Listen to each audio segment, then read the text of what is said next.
So there you go. Okay, so let's talk about StarTropics a little bit. I'll go first. Um, Mhm. it's a very unforgiving game, as we've said many times we were playing.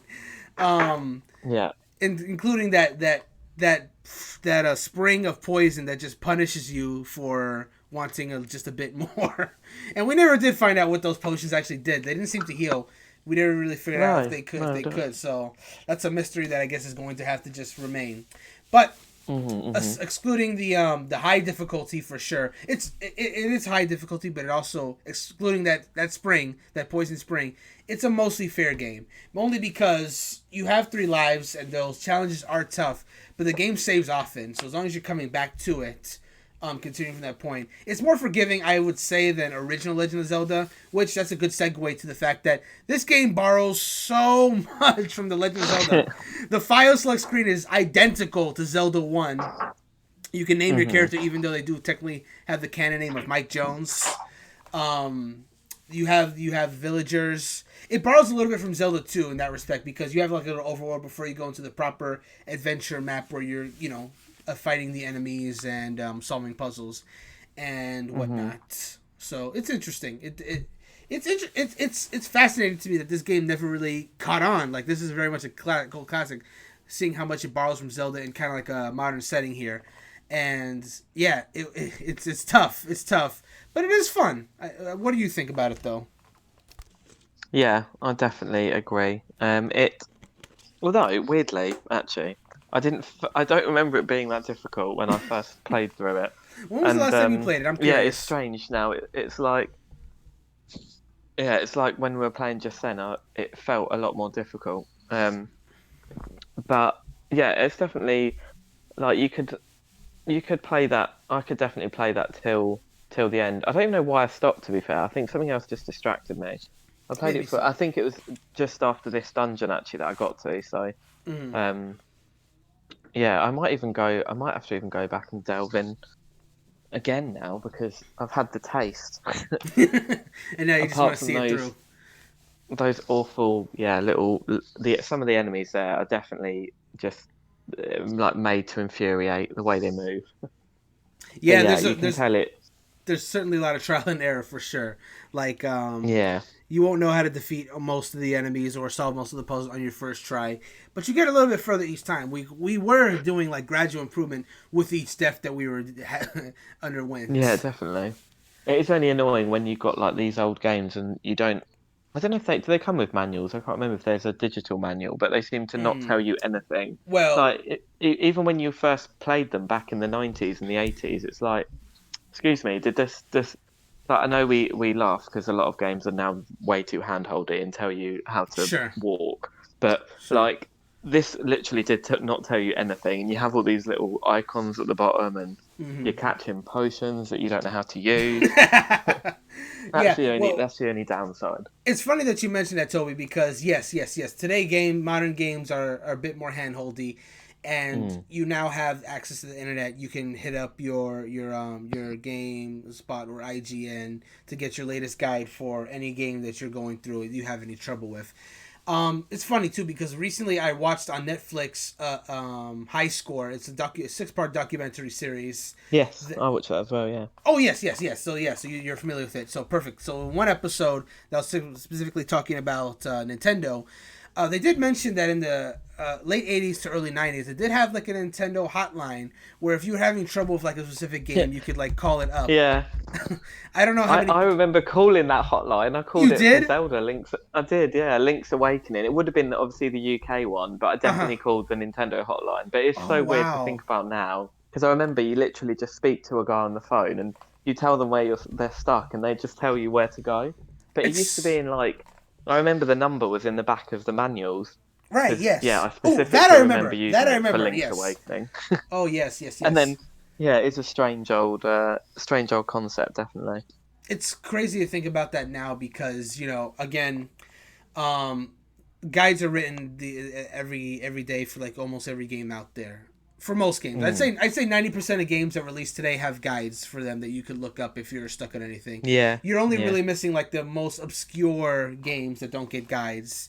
Like I remember back when I had the Wii and I got Final Fantasy Crystal Chronicles, the Crystal Bears. Like, despite that fact that appeared on covers of Nintendo Power magazine, when the game actually came out, so few people played it that when I was stuck in a part in that game, I could not find any guides to figure out what am I supposed to do here, and that ended up, and that's why I ended up dropping the game. It was like I don't know where to go, and there's no one writing about this game at all back when I was playing it, so I had to just drop it, which is a shame because a lot of people were it got mixed reviews, but I was enjoying it. I really was. Was this a sequel to Crystal Chronicles? Yeah, well, sort of. It's I think no, actually, was it the one where you've got like the cover has a picture of a guy and it's all blue? Yes. Yeah, well, I think I did play that. I have got that. Yeah, no, that's It was not related to Crystal Chronicles, was it? No, it was completely different. Well, no, it was a Crystal Chronicles game. It had the same races, but I think it was like I don't know, something like a good 100 years or something after the GameCube Crystal Chronicles. It was a very motion heavy game. Like it was very much built for the Wii. Yes. Like the character himself didn't have any weapons himself, but you use the motion controls and like psychic powers to like make weapons appear around you. It was so fun. I really thought it's a lot better than it was reviewed, but just like no one played it and it was not guided anywhere. And I wonder if I don't think so because StarTropics was the first part Nintendo game. There had to have people that had information about this game as people were playing it. It's just they probably didn't get that many calls about it, even though there are people who knew about it. But yeah. I know. And recently, weirdly, actually, you can probably find a guide now for sure. it. If you every game that's on here on the. I didn't mean to start it again. Hold on, I just hit the button by accident. Every single game that's on this service, I'm sure you could find like guides aplenty for every single one of these games, no matter how obscure. Let me see. Let's go to the top here. SCAT, Special Cybernetic Attack What Team. a brilliant name. SCAT, man. There probably wasn't any guides for this back in the day, but there probably are there now. So I mean, Immortal looks absolutely lovely. I'm enjoying the visuals here. Yeah, I'm not sure if this is. It looks like Castlevania, but giving me Castlevania vibes. It's apparently Electronic Arts, according to that bottom left thing. So this is an early EA game. Yeah. You know who's familiar with this game? One of our writers, Megan. She's very familiar with this game. In fact, when I was speaking to her about potential games that she would want to play on this show, she immediately shot out the Immortal. I'm like, oh, really? This game? Okay. So she apparently is very familiar with it. I'm very much looking forward to that episode because I'll have to tune in. Yeah. So I have no idea what this game is, but she was very excited to play this game specifically. I was like, okay, cool. But anyway, coming back to StarTropics real quick, just to wrap up the thoughts, I guess. It's kind of a little hidden gem, a very difficult hidden gem, but it can be brutal, but it's brutal, but it's fair, which is not something you can really say often about a lot of these NES games. A lot of them are either very fair or they're very brutal. And actually, I think brutal applies to a lot more than like especially some of the early NES games are just meant to be hard. And that's how games were back then because they're not as long as they are now. Like you get your Assassin's Creed game, you're spending 50 hours just going around the map, just like filling it up and doing side quests, and that's your value there. Whereas old games, they were not nearly as long. Like if you're just really good at a game, you could probably finish the game in an hour or two. So they had to be hard just to justify its purchase back then. So that's how it was, and if you really needed help, you had those hotlines, which, I gotta be honest, I've never known actually anyone personally that used a hotline. I think that's very fascinating. I think I think by the time I got into games, I was just old enough where they weren't really doing that, because my first system was the N64, which I'm wearing a shirt for right now, but yeah.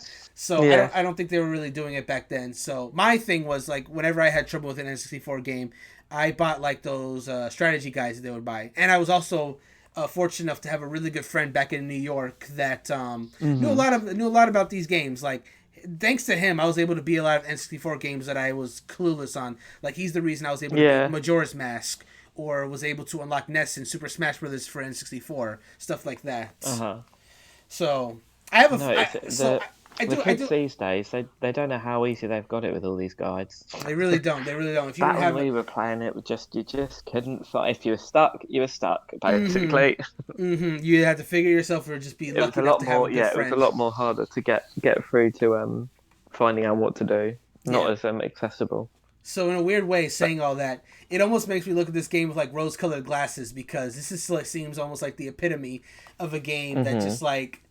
is made for its time in a way, because it's very much a game that's like has all these mysteries on how to progress and how to defeat the enemy in a certain way, and it's very much made for its time. So with that being said, I think if you were to play this game more or less how it was like originally supposed to be played, I think this is actually a fine game to play.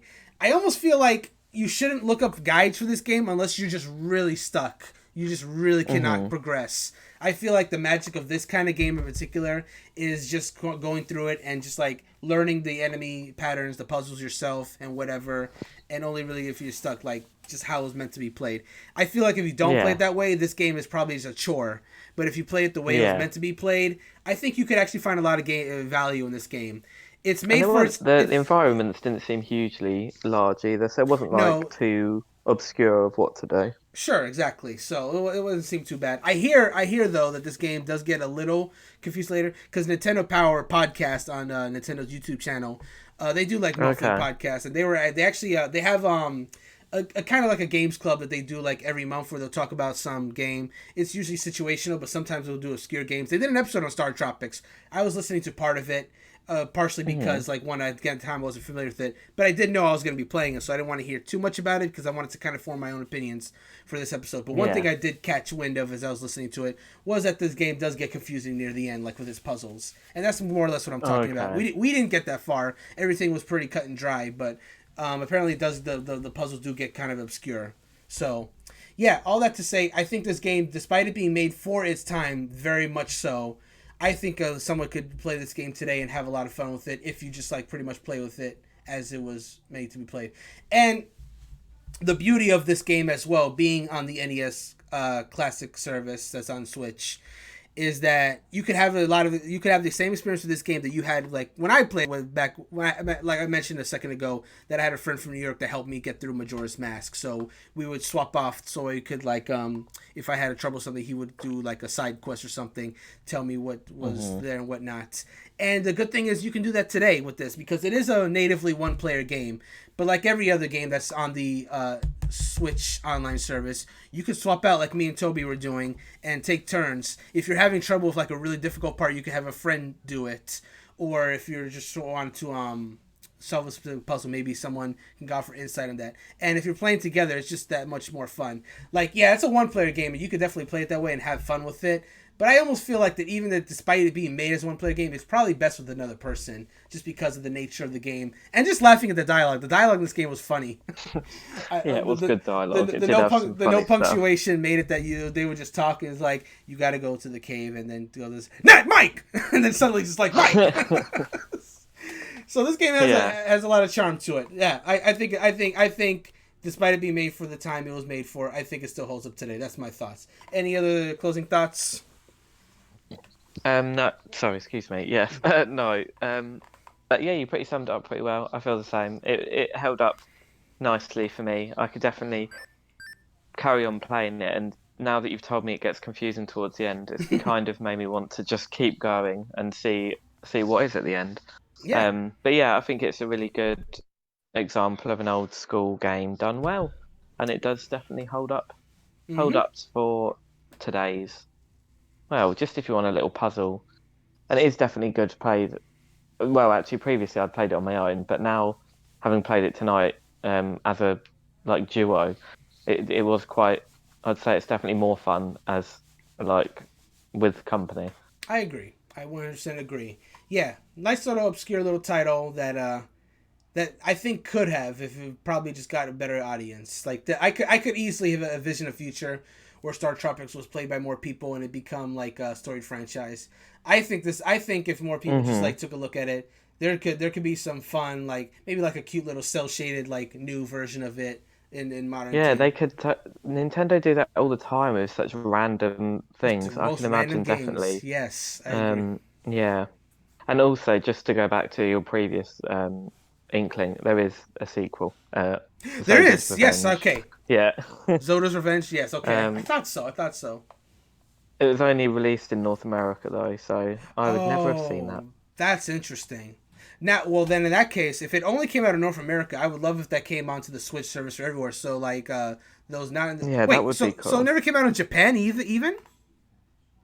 No, it doesn't seem to say so. It just Whoa, says, yeah, it's a video game released only in North America in '94. that is And it was it was the second to last first party game released on the NES before, well, Wario's Woods. okay. So, Wow, yeah, I yeah. would love. Yeah, that would be a good game to like bring to the service because then that's even fewer people that have touched that one than compared to the original Yeah. StarTropics, which I'm sure had a lower number as is. Wow, that's pretty cool. Yeah, definitely. All right, but yeah, I guess that's our thoughts on